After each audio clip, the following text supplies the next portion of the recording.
நெல்லை தேவன்குளம் காவல் நிலையத்தில் பொய் வழக்கு பதிவு செய்வதாக புகார் எழுந்துள்ளது. காவல் உதவி ஆய்வாளர்கள் அருள்ராஜ், பவுல் மீது குற்றம் சாட்டி நெல்லையில் போராட்டம் என திட்டமிடப்பட்டுள்ளதாக தகவல் வெளியாகியுள்ளது. கூடுதல் விவரங்களோடு நமது செய்தியாளர் ராஜ். நெல்லை மாவட்டம் தேவர்குளம் காவல்துறையினர் ஜாதி ரீதியாகவும் செயல்படுவதாகவும் பொய் வழக்கு போடுவதாகவும் கண்டித்து ஏற்கனவே ஆர்ப்பாட்டம் அறிவித்திருந்தனர். 9 கிராம பஞ்சாயத்து மக்கள், பசும்பொன் முத்துராமலிங்க தேவர் மக்கள் பாதுகாப்பு இயக்கம் சார்பாகவும் தேவர்குள காவல் நிலைய ஆய்வாளர்களை அருள்ராஜ் மற்றும் பவுல் ஆகியோரை பணி நீக்கம் செய்ய கோரியும் ஆர்ப்பாட்டத்தில் ஈடுபட்டனர்.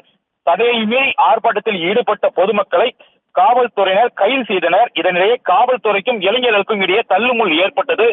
காவல்துறையினர் லேசான தடியடி நடத்தியும் தள்ளுமுள்ளும் ஏற்பட்டது. தொடர்ந்து சங்கரன்கோவில் சாலையில் பொதுமக்கள் சாலை மறியலில் ஈடுபட்டவர்கள் காவல்துறை கைது செய்தனர்.